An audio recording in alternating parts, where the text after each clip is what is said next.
నమస్కారం. Truth news కి స్వాగతం. హెడ్లైన్ చూద్దాం.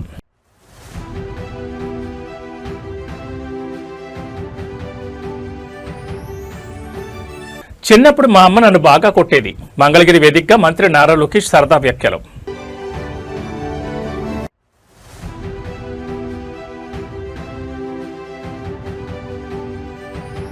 విద్యార్థులు గొంతు నొక్కితే సహించేది లేదు. మంత్రి పొన్నం ప్రభాకర్, అజారుద్దీన్ తీవ్ర హెచ్చరిక.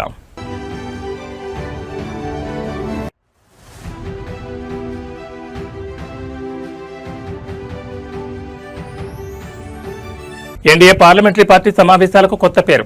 వర్షాకాల సమావేశాల వేళ సరికొత్త ఉత్సాహం.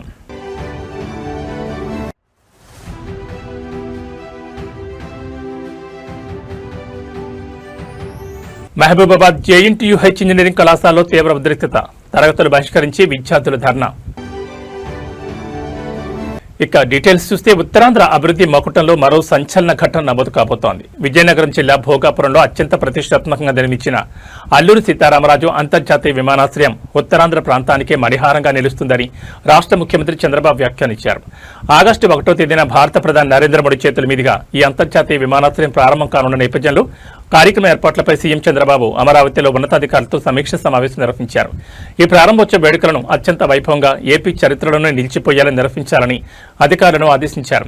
ఉత్తరాంధ్ర పర్యటనకు రానున్న ప్రధాని నరేంద్ర మోడీకి మన సంస్కృతి సంప్రదాయాలు ఉట్టుపడేలా ఘనస్వాగతం పలకాలు నిర్ణయించారు. థింస, సవర, కొమ్ము కోయ వంటి గిరిజన జానపద సాంప్రదాయ నృత్య రూపాలతో మోదీకి స్వాగత తోరణాలు పలుకుతున్నట్లు సీఎం తెలిపారు. ఆగస్టు 1న విమానాశ్రయ ప్రధాన ప్యాసింజర్ టెర్మినల్ భవనాన్ని ప్రారంభించడంతో పాటు GMR skill development centre, aviation hub and university, అలాగే జీఎంఆర్ మాన్సాస్ ఎడ్యుసిటీ ప్రాజెక్టులను ప్రధాని లాంఛనంగా శ్రీకారం చుట్టనున్నారు. ఈ సమీక్ష సమావేశంలో హోంమంత్రి బంగళపూడి అనిత, ప్రభుత్వ ప్రధాన కార్యదర్శి సాయి ప్రసాద్, ఐఎన్ఐ ప్రత్యేక సీఎస్ కృష్ణబాబులతో పాటు విజయనగరం, శ్రీకాకుళం జిల్లాల కలెక్టర్లు, ఎస్పీలు, టీడీపీ రాష్ట్ర అధ్యక్షుడు పల్లా శ్రీనివాసరావు, సివిల్ ఏవియేషన్ అధికారులు మరియు జీఎంఆర్ ప్రతినిధులు పాల్గొన్నారు. భోగాపురం ఎయిర్పోర్ట్ అందుబాటులోకి వస్తే ఉత్తరాంధ్రలో టూరిజం, ఐటీ, పారిశ్రామిక రంగాలు పరుగులు తీస్తాయని విశ్లేషకులు భావిస్తున్నారు. ఏపీ విద్యా, ఐటీ శాఖల మంత్రి నారా లోకేష్ తన గుంటూరు జిల్లా మంగళగిరి నియోజకవర్గంలో నిర్వహించిన ఓ కార్యక్రమంలో చేసిన సరదా వ్యాఖ్యలు ప్రస్తుతం సోమవారం నుంచి సోషల్ మీడియాలో విపరీతంగా వైరల్ అవుతున్నాయి. మంగళగిరిలో ప్రభుత్వం ప్రతిష్టాత్మకంగా చేపట్టిన తల్లికి వందనం పథకం లబ్ధిదారులతో మంత్రి లోకేష్ ప్రత్యేకంగా ముఖాముఖి నిర్వహించారు. ఈ సందర్భంగా తల్లులతో, విద్యార్థులతో ముచ్చటిస్తూ తన చిన్ననాటి జ్ఞాపకాలను, తల్లి భువనేశ్వరితో తనకున్న అనుబంధాన్ని పంచుకుని అందరినీ నవ్వించారు. పిల్లల పెంపకంలో తల్లుల పాత్ర ఎంత కీలకమో వివరిస్తూ మంత్రి లోకేష్ ఆసక్తికర విషయాలు వెల్లడించారు. చిన్నప్పుడు మా అమ్మ నన్ను చాలా బాగా కొట్టేది. ఇప్పటికీ నేను ఏదైనా పబ్లిక్ మీటింగ్లో పొరపాటుగా లేదా తప్పుగా మాట్లాడితే వెంటనే మా అమ్మ నుంచి ఫోన్ వస్తుంది. ఇప్పటికే నన్ను తిరుగుతుందని లోకేష్ నవ్వుతూ చెప్పారు. ఎంతటి స్థానంలో ఉన్న తల్లి అనురాగం, ఆమె ఇచ్చే క్రమశిక్షణే ఒక మనిషిని ఉన్నత స్థాయికి తీసుకెళ్తుందని ఈ సందర్భంగా ఆయన వ్యాఖ్యానించారు. కూటమి ప్రభుత్వం తీసుకొచ్చిన తల్లికి వందన పథకం ద్వారా ప్రతి విద్యార్థికి ఆర్థికంగా అండగా నిలుస్తున్నామని, పిల్లలను గొప్పగా చదివించి ప్రయోజకులుగా తీర్చిదిద్దాల్సిన బాధ్యత తల్లులపైనే ఉందని లోకేష్ పిలుపునిచ్చారు. మంగళగిరి వేదికగా మంత్రి నారా లోకేష్ చేసిన ఈ వ్యాఖ్యలు అమ్మ భువనేశ్వరి గురించిన కామెంట్స్ నెటిజన్లను విశేషంగా ఆకట్టుకుంటున్నాయి. నేను ఈ రోజు ఈ స్థాయికి వచ్చానంటే చదువు వల్లనే. చిన్నప్పుడు మా అమ్మ బాగా కొట్టేది. మీరు కూడా బాగా కొడతారా? ఈ తరం చేయలేము అనుకుంటా. మమ్మల్ని నన్ను వచ్చి చితకబాదేది మా అమ్మ. ఇప్పటికి ఊరుకోద్దు తెలుసా. నేను పబ్లిక్ స్పీచింగ్ ఏమైనా అటు ఇటు తోలేను ఇంకో మాటలు ఫోన్ చేస్తుంది సాయంత్రం. ఎందుకు ఇట్లా మాట్లాడేవారా అంటుంది. చదువు కూడా బాగుంటుంది, ఎడ్యుకేషన్ బాగుంటుంది, పిల్లలు చదువు కదమ్మా, చదువు అంతా బాగుంటుంది. ఏంటి నేను చూసా కదా, నేను ఈరోజు ఈ స్థాయికి వచ్చాను చదువు వల్ల.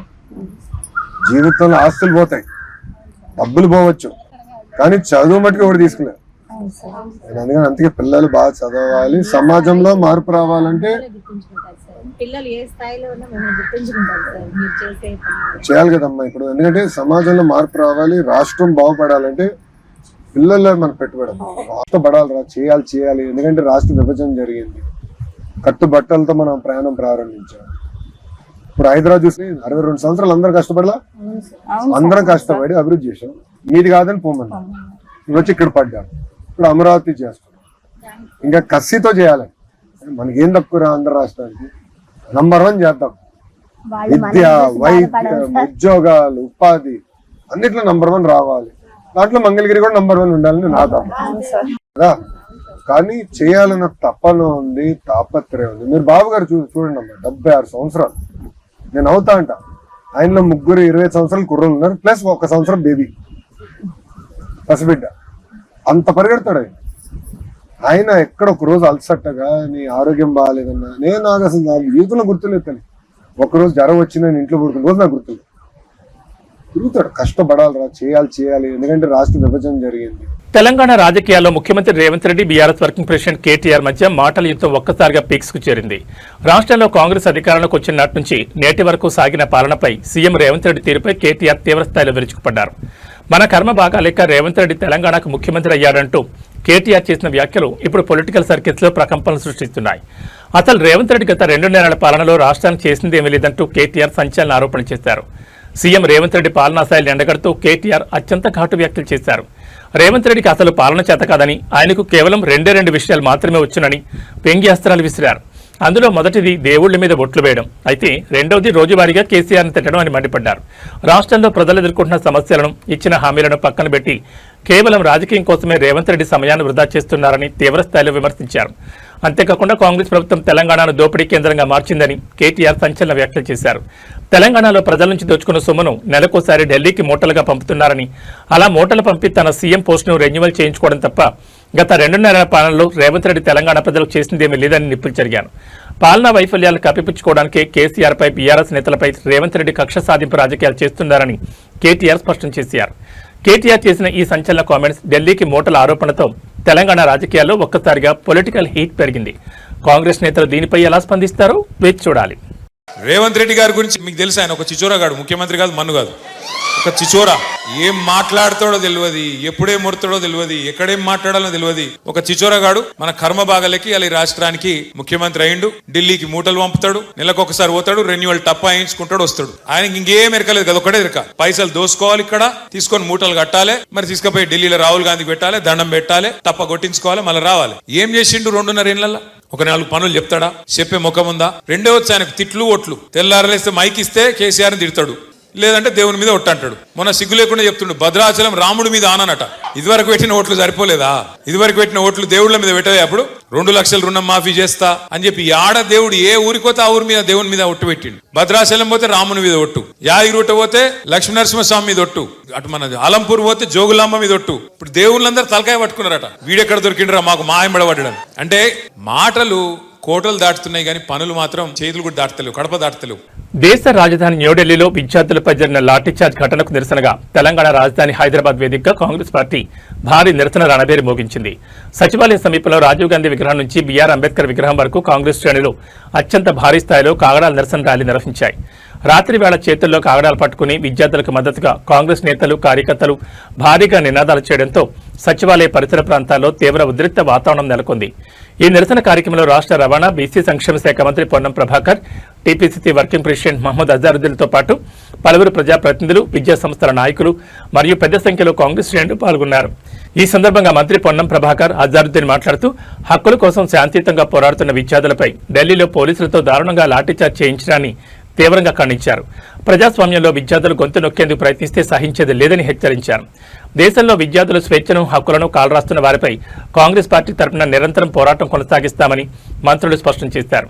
బాధ్యులపై తక్షణమే కఠిన చర్యలు తీసుకోవాలని వారు డిమాండ్ చేశారు. రాజ్య విగ్రహం నుంచి అంబేద్కర్ విగ్రహం వరకు సాగిన ఈ కాగడాల ప్రదర్శనతో తెలంగాణ రాజకీయాల్లో సెంట్రల్ ఇష్యూ తీవ్ర చర్చనీయాంశంగా మారింది. దేశ రాజధాని న్యూఢిల్లీ వేదికగా ఎన్డీఏ పార్లమెంటరీ పార్టీ కీలక సమావేశం అత్యంత కోలాహలంగా జరిగింది. పార్లమెంటు వర్షాకాల సమావేశాల నేపథ్యంలో ప్రధాని నరేంద్ర మోడీ అధ్యక్షతన మంగళ్ మేళన్ పేరుతో ప్రత్యేక కార్యక్రమం నిర్వహించారు.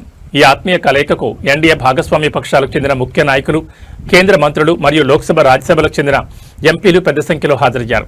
వర్షాకాల సమావేశాల సందడి ప్రారంభమైన నేపథ్యంలో ఎన్డీఏ కూటమి నేతల మధ్య మరింత మెరుగైన సమన్వయాన్ని ఏర్పరచడమే లక్ష్యంగా ఈ మంగళ్ మేళన్ కార్యక్రమాన్ని రూపొందించారు. ఈ సమావేశంలో పాల్గొన్న ప్రధాని మోదీ ఎన్డీఏ ఎంపీలందరికీ ఆత్మీయ స్వాగతం పలికి శుభాకాంక్షలు తెలిపారు. పార్లమెంట్ ఉభయ సభలలో ప్రతిపక్షాల వ్యూహాలను సమర్థవంతంగా తిప్పికొట్టడం, కీలక బిల్లుల ఆమోదం మరియు ప్రజా సంక్షేమ అంశాలపై సభలో గళమెత్తడంపై కూటమి అగ్రనేతలు ఎంపీలకు దిశానిర్దేశం చేశారు. ప్రభుత్వ సంక్షేమ, అభివృద్ధి ఫలాలను ప్రజల్లోకి బలంగా తీసుకెళ్లడంతో పాటు సభలో ఎన్డీఏ ఎంపీల హాజరు శాతం పెంచడం, భాగస్వామ్య పక్షాల మధ్య సజావుగా ఫ్లోర్ మేనేజ్మెంట్ నిర్వహించడంపై ఈ భేటీలో ప్రధానంగా చర్చించారు. ఎన్డీఏ కూటమి ఐక్యతను చాటి చెప్పేలా సాగిన ఈ మంగళ్ మిలన్ కార్యక్రమం పార్లమెంటు వర్షాకాల సమావేశాల వేళ ఎన్డీఏ వర్గాల్లో సరికొత్త ఉత్సాహాన్ని నింపింది.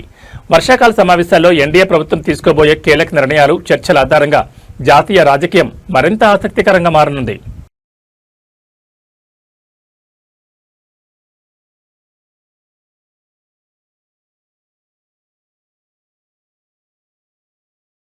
కలియుగ వైకుంఠమైన తిరుమల మెట్ల మార్గంలో విచిత్ర సన్నివేశం వెలుగులోకి వచ్చింది. అలిపిరి శ్రీవారి మెట్టు మార్గాల్లో సంచరించే అడవి వరాహాలను భక్తులు సాక్షాత్తు శ్రీ మహావిష్ణువు అవతారమైన వరాహస్వామిగా భావించి పూజలు చేస్తున్నారు. వాటికి బొట్లు పెట్టడం, పాద నమస్కారాలు చేయడం మరియు తినుబండారాలను దగ్గరుంచి తినిపించడం లాంటి దృశ్యాలు ప్రస్తుతం సోషల్ మీడియాలో విపరీతంగా వైరల్ అవుతున్నాయి. తిరుమల నడకదారిలో స్వామివారి దర్శనానికి వెళ్లే భక్తులు తమకు ఎదురవుతున్న అడవి వరాహాలను చూసి భయపడడానికి బదులు భక్తితో అర్చిస్తున్నారు. సాక్షాత్తు శ్రీవారి రూపంగా భావిస్తూ పసుపు కుంకుమలతో బొట్లు పెడుతున్నారు. బిస్కెట్లు, పండ్లు మరియు ఇతర ప్రసాదాలను తమ చేతులతో తినిపిస్తూ మొక్కులు తీర్చుకుంటున్నారు. అయితే ఈ వీడియోలు నెట్టింట వైరల్ కావడంతో అటవీశాఖ మరియు టీటీడీ అధికారులు తక్షణమే స్పందించారు. అడవి వరాహాలు చూడడానికి సాధు జంతువులు అనిపించినా అవి అత్యంత ప్రమాదకరమైన అటవీ మృగాలని అధికారులు స్పష్టం చేస్తున్నారు. వాటికి ఆహారం అలవాటు చేయడం వల్ల లేదా నిష్ఠ పేరుతో దగ్గరకు వెళ్లడం వల్ల అవి ఒక్కసారిగా తిరగబడి భక్తులపై భయానక దాడులు చేసే ప్రమాదం ఉందని హెచ్చరిస్తున్నారు. అటవీ ప్రాంతాల్లో క్రూర జంతువుల స్వభావం ఎప్పుడు ఎలా మారుతుందో చెప్పలేమని, కాబట్టి భక్తులు దూరంగా ఉండాలని విజ్ఞప్తి చేస్తున్నారు. భక్తి ముఖ్యమే, కానీ ప్రాణభద్రత అంతకంటే ముఖ్యం. నడకదారిలో వెళ్లే భక్తులు అడవి జంతువులకు ఆహారం వేయడం, దగ్గరకు వెళ్లడం లాంటి చర్యలను స్వస్తి పలకాలని అధికారులు సూచిస్తున్నారు.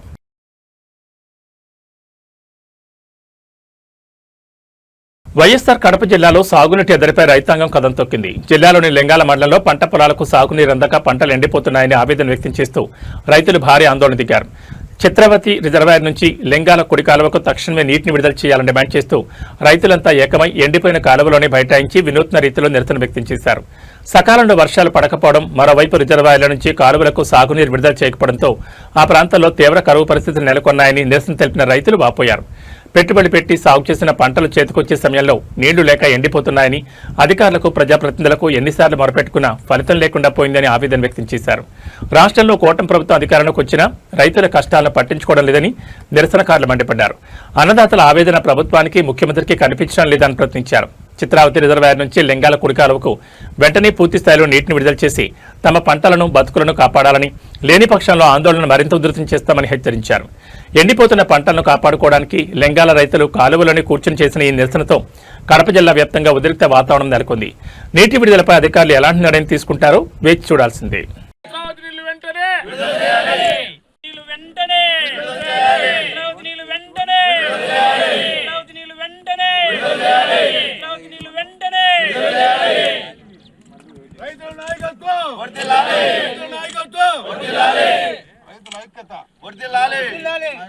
ఈరోజు ఇక్కడ రైతులందరూ లింగాల మండల రైతులందరూ రావడానికి కారణము ఎన్నో పరిస్థితులతో సూపర్ ఎల్నో అనే పరిస్థితి ప్రభావంతో నీళ్లు లేకుండా బోర్లలో పూర్తిగా నీళ్లు అడుగంటిపోతా ఉన్నా కూడా ఇక్కడ రైతుల గురించి పట్టించుకోకుండా కూటమి ప్రభుత్వం ఇక్కడ చిల్టు ఎత్తేయడానికి అనేసి కాలువలో నిలబెట్టిన కాలువలో నీళ్లు రానికుండా ఇచ్చిపెట్టడం జరిగింది.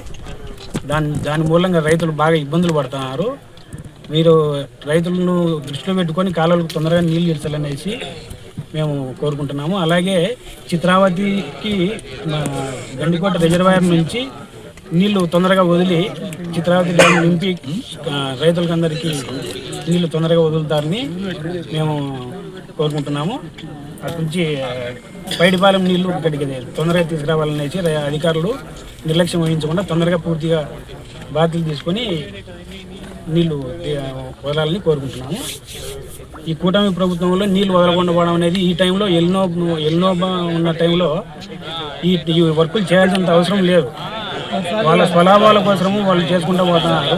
ఈ స్వలాభాలలో ఈ లింగాల మండలం రైతులు పూర్తిగా నీళ్ళు లేకుండా పోవడం అనేది చాలా ఇబ్బందికరమైన పరిస్థితి. కాబట్టి అధికారులు దీనిపైన స్పందించి కలెక్టర్ గారు దృష్టిలో పెట్టి తొందరగా నీళ్లు వదులుతారని కోరుకుంటున్నాం. ఒక 4 రోజులు మీకు టైం ఇస్తున్నాం అధికారులకు. 4 రోజుల తర్వాత ఇరిగేషన్ ఆఫీస్ దగ్గర మేము పూర్తి స్థాయిలో నిరసన తెలపడానికి మా ఎంపీ గారిని తీసుకుని వచ్చి మేము పూర్తిగా నిరసన తెలపడానికి మేము సిద్ధంగా ఉన్నాం. లేని పక్షంలో అక్కడనే ధర్నాకైనా కూర్చొని మేము రైతులందరితో పూర్తిగా మా రైతులందరినీ కూర్చోబెట్టి మేము ధర్నాలు చేయడానికి కూడా మేము సిద్ధంగా ఉన్నాం. ప్రజలకు గుండెలు కూడా ఏమైనా ఎండిపోతున్నాయి. దయచేసి తొందరగా పిడికాల పనులు చేసేది మళ్ళీ చేసుకోండి. ఇప్పుడు ప్రాణం పోయేటప్పుడు నీళ్లు పోయండి. మీరు ఇంత నిర్లక్ష్యంగా వ్యవహరిస్తే రాబోయే కాలంలో ఇంకా ఘోరంగా పరిస్థితులు వస్తున్నాయి. ఈ వర్షాల రావడానికి, ఈ ఎండలకు, గాలికి నీళ్ళే లేకుండా పోతుంటే ఈ టైంలో ఇట్లా ఇబ్బంది పెట్టడం మంచిది కాదు. దయచేసి కూటమి ప్రభుత్వం కానీ ఈ అధికారులు కానీ వెంటనే మీరు చర్య తీసుకొని వాటర్ విడిస్తే అందరూ సుభిక్షంగా బతుకుతారు. లేదంటే ఈ వర్షాలు కానీ దానివల్ల చాలా ఇబ్బంది పడిపోతారు. లేదా ఇట్లనే ఈ పరిస్థితిలో ఉంటే పీవీసీ వచ్చి ఆఫీసు ముందర ధర్నా చేసేదానికి ఎంపీ అవినాష్ రెడ్డి గారితో మేమందరం కలిసి వచ్చి ప్రతి ఒక్కరూ వచ్చి ధర్నా చేయడానికి సిద్ధంగా ఉన్నాము. దయచేసి తొందరగా మీరు పనులు మళ్ళీ చేసుకోండి. పానాలు వేటప్పుడు పనులు చేయడం మంచిది కాదు. అది ఇడిచిపెట్టి మళ్ళీ చేయండి. వర్షాలు వచ్చినాకనో నీళ్లు బాగుండేటప్పుడు సక్రమంగా ఉండేటప్పుడు తీసుకొని మీ పనులు మీరు చేసుకోండి. ఎవరు కాదండి, మంచి పనే. కానీ ఇప్పుడు వెంటనే విడుదల చేయాలని వాటర్ విడుదల చేసి ప్రజలను ఆదుకోవాలని కోరుకుంటున్నాను. వస్తుంది. ఈసారి భయంకరమైన దుర్భిక్ష పరిస్థితులు ఎదురవుతాయని శాస్త్రవేత్తల కానుంచి అందరూ చెప్తున్నారు. కానీ ఏ టైంలో లింగాల మండలం మీద ఖర్చో కార్పణ్యమో తెలియదు. కానీ ఈ పరిస్థితిలో ఎలినో పరిస్థితిలో ఇక్కడక్కడ నీళ్లు నింపి పెట్టుకోకుండా వర్షాలు రావని తెలిసి నింపకుండా మెదక్ జిల్లా కేంద్రంలోని ప్రతిష్టాత్మక జేఎన్టీయూహెచ్ ఇంజనీరింగ్ కళాశాలలో తీవ్ర కలకలం రేగింది. కళాశాలలో ఎదురవుతున్న ప్రాథమిక సమస్యలు, హాస్టల్లో మౌలిక వసతుల కొరతను నిరసిస్తూ విద్యార్థులు సోమవారం తరగతులను పూర్తిగా బహిష్కరించి రహదారిపైకి వచ్చారు. తాగునీటి ఎదురుతో పాటు కనీస సౌకర్యాలు కల్పించడంలో కళాశాల యాజమాన్యం తీవ్రంగా విఫలమైందని ఆరోపిస్తూ పెద్ద ఎత్తున నినాదాలు చేస్తూ ఆందోళన దిగారు. విద్యార్థులు వెల్లడించిన వివరాల ప్రకారం హాస్టల్లో తీవ్రస్థాయిలో నీటి కొరత ఉందంటూ ఆవేదన వ్యక్తం చేశారు. ముఖ్యంగా సుమారు 30 మంది విద్యార్థులకు కేవలం ఒక్కటే బాత్రూం ఉండడంతో ఉదయాన్నే నిత్యకృత్యాలు తీర్చుకోవడానికి కళాశాలకు సమయానికి వెళ్లడానికి నరకం చూస్తున్నామని వాపోయారు. కనీసం తాగడానికి సరైన నీరు కూడా అందుబాటులో లేకపోవడంతో తీవ్ర అవస్థలు పడుతున్నామని ఆందోళన వ్యక్తం చేశారు. ఈ సమస్యపై పలుమార్లు ప్రిన్సిపల్ దృష్టికి కళాశాల యాజమాన్యం వద్దకు తీసుకెళ్లినా ఫలితం లేకుండా పోయిందని, అధికారుల నుంచి ఎలాంటి స్పందన రాకపోవడంతోనే చివరికి తరగతులు బహిష్కరించి నిరసన బాట పట్టాల్సి వచ్చిందని తెలిపారు. తక్షణమే నీటి సమస్యను శాశ్వతంగా పరిష్కరించాలని, విద్యార్థుల సంఖ్యకు అనుగుణంగా అదనపు బాత్రూంలు మరియు మౌలిక వసతులు కల్పించాలని డిమాండ్ చేశారు. ఇంజనీరింగ్ విద్యార్థుల నిరసనతో మహబూబాబాద్ జేఎన్టీయూహెచ్ వద్ద ఉద్రిక్త వాతావరణం నెలకొంది. ఉన్నతాధికారులు తక్షణమే స్పందించి హాస్టల్ సమస్యలను పరిష్కరించాలని విద్యార్థులు విజ్ఞప్తి చేస్తున్నారు.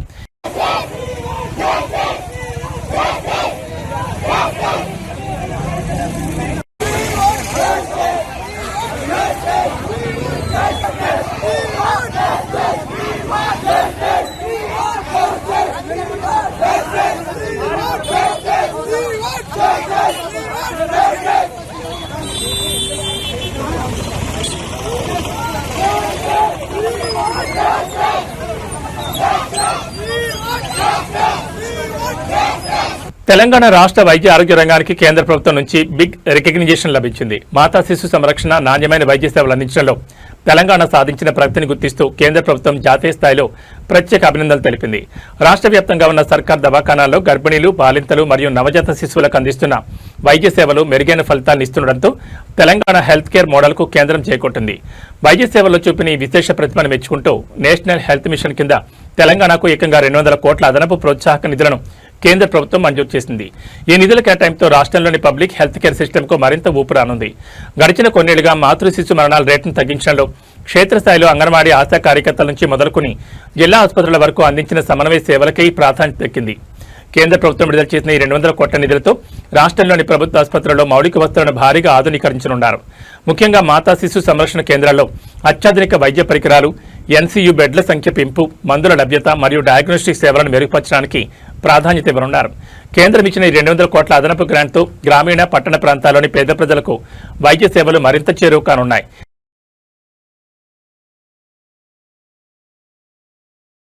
భారతీయ సినీ పరిశ్రమలో ముఖ్యంగా టాలీవుడ్లో ఇటీవల కాలంలో ప్రతిష్టాత్మక సినిమాల విడుదల తేదీలు వెంటనే వాయిదా పడడంపై అగ్రనటుడు కింగ్ అక్కినే నాగార్జున ఆసక్తికర వ్యాఖ్యలు చేశారు. హాలీవుడ్ ప్రొడక్షన్ ప్లానింగ్ ను మన భారతీయ సినీ నిర్మాణ శైలిని పోలుస్తూ ఆయన చేసిన కామెంట్స్ ఇప్పుడు సినీ వర్గాల్లో తీవ్ర చర్చనీయాంశంగా మారాయి. ఇటీవల నిర్వహించిన ఒక కార్యక్రమంలో నాగార్జున మాట్లాడుతూ హాలీవుడ్ మూవీ ది ఒడిస్సీని చూడండి, ఏడాది ముందే పక్కాగా విడుదల తేదీని ప్రకటించి ఆ సమయానికి థియేటర్లోకి తీసుకొస్తున్నారు. కానీ మనం మాత్రం ముందుగా ఒక విడుదల తేదీని ప్రకటించి ఆ తర్వాత రకరకాల కారణాలతో వాయిదా వేస్తూ వస్తున్నామని వ్యాఖ్యానించారు. సినిమా నిర్మాణంలో సరైన ప్లానింగ్ ఉండడం ఎంత కీలకమో ఆయన గుర్తు చేశారు. పాత రోజుల జ్ఞాపకాలు నెమరు వేసుకుంటూ నాగార్జున మరో కీలక విషయాన్ని పంచుకున్నారు. గతంలో సినిమా విడుదల కావడానికి కనీసం ఒక నెల రోజుల ముందే పూర్తి స్థాయి తొలి కాపీని చూసేవాళ్ళం. కానీ ఇప్పుడు చివరి నిమిషం వరకు పనులు చేస్తూనే ఉంటున్నామని చెప్పారు. I want to take time out. ఇది ఇక్కడ కరెక్ట్గా చెప్పేది కాదు. Requesting technicians and directors and musicians అందరూ మీరు ఒక 2 వారాల ముందు ఇస్తే ఈ సినిమాని ఏ సినిమా అయినా ఎక్కడికైనా తీసుకెళ్ళచ్చు. ఒక 2 వారాల ముందు సినిమాని పోస్ట్ ప్రొడక్షన్ టీంకి ఇచ్చేస్తే ఇచ్చేస్తే వాళ్ళు దాన్ని చెక్కి దాన్ని ఇంకా చాలా పైకి తీసుకెళ్తారు. సో అది I request everybody to do. ఒక పర్టికులర్ పర్సన్ అని కాదు, అందరూ ఉన్నాం దాంట్లో. నేను కూడా ఉన్నాను. నేను కూడా కరెక్షన్స్ అని దాన్ని ఇది నొక్కి అది నొక్కి లాస్ట్ మినిట్లో చేశాను. డైరెక్టర్ కూడా చేశాను, మేమిద్దరం డిస్కస్ చేసుకున్నాం. అలాగే ఎడిటర్ నేను చేసుకున్నాం. సో ఒక్కళ్ళని కాదు, ఎవ్రీబడి అందరూ కలిసి ఆలోచించి 2 వీక్స్ బిఫోర్ ఇస్తే సినిమాని ఎక్కడికైనా తీసుకెళ్ళచ్చు. ఇప్పుడు ఒక ఒడెస్సీ అనే సినిమా రిలీజ్ అయింది. ఇప్పుడు 1 year బ్యాక్ రిలీజ్ డేట్ ఇచ్చారు వాళ్ళు. 1 year బ్యాక్ రిలీజ్ డేట్ ఇచ్చారు. మనం ఎందుకు ఇవ్వలేకపోతున్నాం? ఇచ్చి ఎందుకు పోస్ట్పోన్ చేస్తున్నాం? వై? నేను చేశాను. నేను ఈ సినిమా లెనిన్ సినిమాకి చేశాను. June 26th అన్నాను. June 26th అందుకోలేకపోయాను. ఎందుకు? Technically we didn't complete the film. Cinema అయిపోయింది, బట్ టెక్నికల్గా ఫినిష్ చేయలేకపోయాం. సో 2 weeks పోస్ట్పోన్ చేయాల్సి వచ్చింది, బెటర్ క్వాలిటీ రావడానికి. బట్ వంశీ నీకు కూడా చెప్తున్నా, ఇట్స్ జస్ట్ అ రిక్వెస్ట్. ఎందుకంటే నాకు బాగా గుర్తు, నిన్న పెళ్ళాడతా కానీ అన్నమయ్య సినిమా కానీ నా సొంత సినిమాల గురించి చెప్తున్నాను. ఆల్మోస్ట్ 1 month బిఫోర్ రిలీజ్ చేసే కాపీని చూసేవాళ్ళం మేము, 1 month బిఫోర్. ఇప్పుడు ఎందుకు చేయలేకపోతున్నాము అనేదే నా question. That's why I'm asking myself also. నన్ను నేనే అడుగుతున్నాను, why can't I do it అని. So I'm requesting, I think for the good of cinema, for the health of cinema, ఇది చేస్తే బాగుంటుంది అందరూ అని రిక్వెస్ట్ చేస్తున్నాను. పసిడి ప్రియులకు ఆభరణాలు కొనాలనుకునే వారికి మళ్లీ కోలుకోలేని బిగ్ షాక్ తగిలింది. అంతర్జాతీయ మార్కెట్లో ప్రతికూల పరిణామాలు మరియు వ్యాపార సమీకరణాల ప్రభావంతో హైదరాబాద్ బులియన్ మార్కెట్లో బంగారం, వెండి ధరలు ఇవాళ ఒక్కరోజే భారీగా పెరిగాయి. నిన్నటి వరకు కొంత నిలకడగా ఉన్న బంగారం ధరలు నేడు మళ్లీ భారీగా ఆకాశాన్ని అనడంతో కొనుగోలుదారులు తీవ్ర ఆందోళన వ్యక్తం చేస్తున్నారు. హైదరాబాద్ మార్కెట్లోని నేటి పసిడి ధరల వివరాలను గమనిస్తే 24 క్యారెట్ల ఫైన్ గోల్డ్ 10 గ్రాముల ధరపై ఇవాళ ₹760 మేర పెరిగి సరికొత్తగా 1,44,220కి చేరింది. అదేవిధంగా ఆభరణాల తయారీకి ఉపయోగించే 22 క్యారెట్ల 10 గ్రాముల బంగారం ధర కూడా 700 ఎగబాకి ప్రస్తుతం 1,32,200గా నమోదైంది. బంగారం ధరలు మళ్లీ మునిపెన్నడూ లేని విధంగా రోజురోజుకు రేసుగుర్రంలా పరుగులు పెడుతున్నాయి. ఇక మరోవైపు వెండి కూడా పసిడితో పోటీ పడుతూ భారీగా ఎగబాకింది. కేజీ వెండి ధరపై ఒక్కరోజే ఏకంగా 5,000 పెరిగి రికార్డు స్థాయిలో 2,40,000 వద్ద పలికింది. తెలుగు రాష్ట్రాల్లో వాతావరణం ఒక్కసారిగా మారిపోయింది. పశ్చిమ మధ్య బంగాళాఖాతం, ఉత్తర కోస్తాంధ్రను అనుకుని ఏర్పడిన ఉపరితల ఆవర్తన ప్రభావంతో నిన్న రాత్రి నుంచి హైదరాబాద్ సహా 2 రాష్ట్రాల్లోని పలు జిల్లాల్లో విస్తారంగా వర్షాలు కురుస్తున్నాయి. హైదరాబాద్ నగరంలోనూ పరిసర ప్రాంతాల్లోనూ కురిసిన వర్షానికి ప్రధాన రహదారుల్లోకి భారీగా వరద నీరు చేరి వాహనదారులు, ఆఫీసులకు వెళ్లేవారు తీవ్ర ఇబ్బందులు ఎదుర్కొంటున్నారు. తెలంగాణలోని దాదాపు 11కి పైగా జిల్లాల్లో అత్యంత భారీ వర్షాలు కురిసే అవకాశం ఉందని హైదరాబాద్ వాతావరణ కేంద్రం అలర్ట్ జారీ చేసింది. ముఖ్యంగా ఆదిలాబాద్, కొమరంభీం, ఆసిఫాబాద్, మంచిర్యాల, నిజామాబాద్, జగిత్యాల, జయశంకర్, భూపాల్పల్లి, ములుగు, భద్రాద్రి కొత్తగూడెం, సంగారెడ్డి, మెదక్, కామారెడ్డి జిల్లాల్లో ఉరుములు, మెరుపులు మరియు గంటకు 30 నుంచి 40 కిలోమీటర్ల వేగంతో వీచే ఈదురుగాలులతో కూడిన భారీ వర్షాలు పడతాయని స్పష్టం చేసింది. మరోవైపు ఆంధ్రప్రదేశ్లోనూ పలు జిల్లాల్లో మోస్తరు నుంచి భారీ వర్షాలు పడే సూచనలున్నాయని రాష్ట్ర విపత్తుల నిర్వహణ సంస్థ తెలిపింది. శ్రీకాకుళం, పార్వతీపురం, మన్యం, అల్లూరు సీతారామరాజు, పోలవరం, కృష్ణా మరియు ఎన్టీఆర్ జిల్లాల్లో పిడుగులతో కూడిన వర్షాలు కురిసే ప్రమాదం ఉందని, పిడుగులు పడే అవకాశం ఉన్నందున పొలాల్లో పనిచేసే రైతులు, వ్యవసాయ కూలీలు చెట్ల కింద నిలబడకుండా సురక్షిత ప్రాంతాల్లో ఉండాలని విజ్ఞప్తి చేసింది. భారీ వర్షాల దృష్ట్యా లోతట్టు ప్రాంత ప్రజలు అప్రమత్తంగా ఉండాలని, అత్యవసరమైతే తప్ప బయటకు రావద్దని అధికారులు సూచిస్తున్నారు. 2 రాష్ట్రాల డ్రైనేజ్, జీహెచ్ఎంసీ మరియు డిజాస్టర్ రెస్పాన్స్ బృందాలు అలర్ట్ గా ఉన్నాయి. ఇవి బులెటిన్ విశేషాలు. నమస్కారం.